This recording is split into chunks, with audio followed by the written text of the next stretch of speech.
What's good, everybody? It's your boy, O'Shea Duke Jackson, back at it again with another episode of The Celebrity Junk. Brothers, I had a very good conversation with Brother George Macon.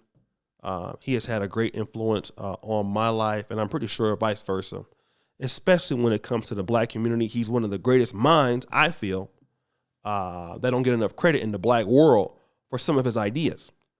And we were talking about this John Morant thing today. And George believes that Brother John Morant should be suspended. But his position is the same people that are pushing the rap music on the league. He even talks about NBA Youngboy, who is actually trademarked the NBA Youngboy name, when John Morant is heavily influenced by NBA Youngboy. And all through YouTube, I mean, they'll take my video down in a minute if I talk about a certain groups of people here, protected groups.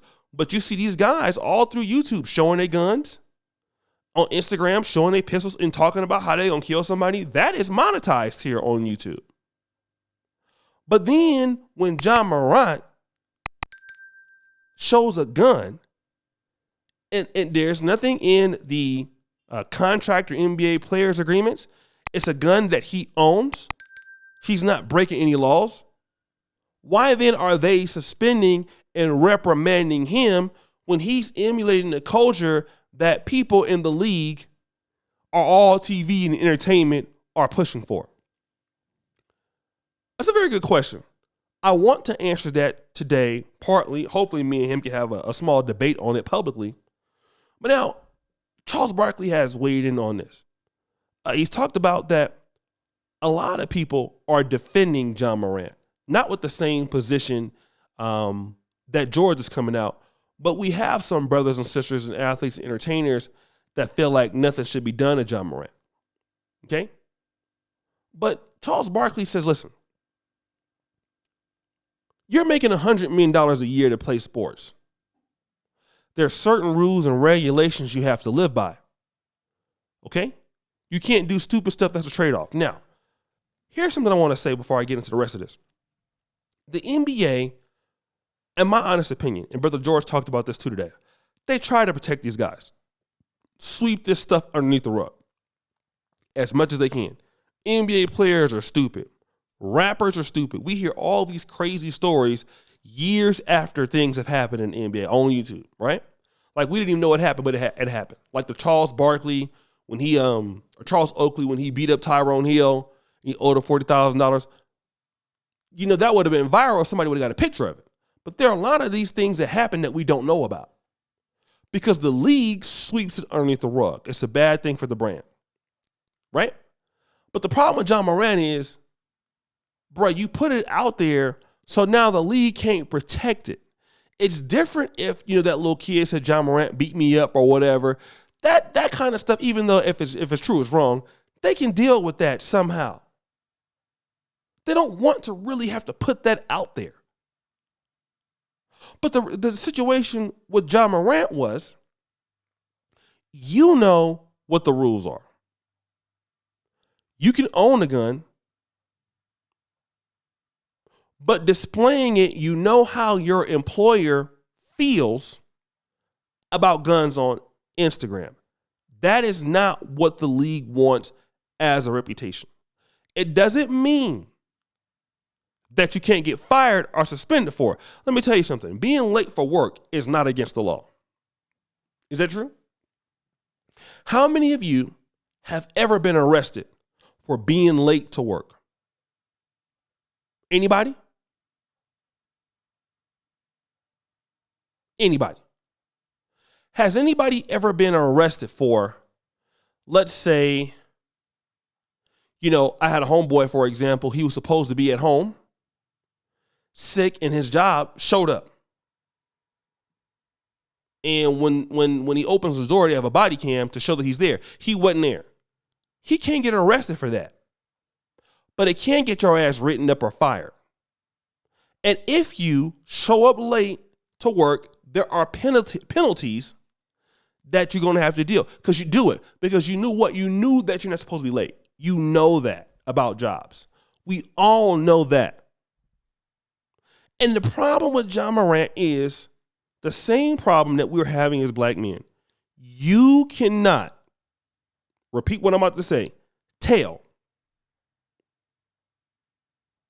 black men usually, not all of them, but certain black men, nothing. Black men, not all of us, right? But some of these younger brothers, you haven't learned that there's consequences to your actions. Because we don't have a hierarchy of men and things that you have to follow. So you feel like you can just do whatever the hell you want. And that's what you see with a lot of liberals and blacks. Black people want to be able to get away with anything that they want to get away with and expect that you're supposed to get paid. That's the whole thing. Almost anything you see is media outrage and people wanting people to get away with nothing. But that's not how it works. And the reality is that black people, black men in particular, if you want to do whatever you want to do, here's what you can do. Own what you do. Make your rules. And even if you make your rules, your company or project is never going to amount to anything because you need to actually have to do work. Like for an example, let me tell you guys this. Most of you guys know I dedicate my whole life into this business. Just like I did when I was in medical school. That was my thing. I did what I had to do. In this business, I eat, sleep, and shit what I do. Sometimes staying up 24 hours at a time. If I'm not recording or if I'm not researching, if I'm not on my podcast, if I'm not doing inventory, I'm doing this. But see, I can set my own schedule. But in order for me to be successful, to be great, listen, there are certain things I need to do if I want a certain outcome. John Morant, my dear brother, you who are listening to me, you young black men, middle-aged black men, even if you own the business, there are certain rules you got to follow in life to be successful. There's certain sacrifices. And that sacrifice is not to be stupid if you're John Morant. That sacrifice is you can't be, if you're a business owner, you can't be at the club every night, bro. You have to be at work. You have to do a lot of things, especially when your business needs to get off the ground. It's called building. When you want to be a guy that has Nike contracts, when you want to be a guy you want to be like LeBron, there's certain things you got to do, man. Otherwise, you don't need to be playing basketball. And a lot of you as black men got to understand the same thing, bruh. You're not going to get everything you want. I don't care what you do. Even if you own what you do, it's even more responsibilities you're going to have. If you don't like that, then stop having dreams. Because the more dreams that you're going to have, bro, the more sacrifices you're going to need to make. And obviously, John Morant don't want to be in the NBA. He don't want to play.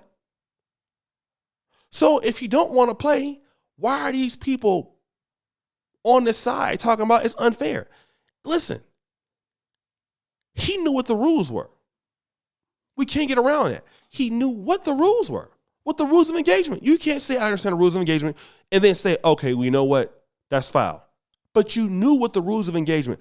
There are over, I don't know how many players in the NBA. He's the only one doing it. Out of 30 teams, John Morant is the only one engaging in that foolishness. Why? Buffoonery. That mentality of, I can do whatever I want to do. Can't nobody tell me nothing. Then you out here throwing up Crip signs from gangs you ain't never been affiliated, you ain't never lived by these places. Charles Barkley's right. So guys, what do you think? It's your boy, O'Shea Duke Jackson, back at it again with another episode of The Celebrity Junk. I appreciate you for all you do. Subscribe to the bell. We're out.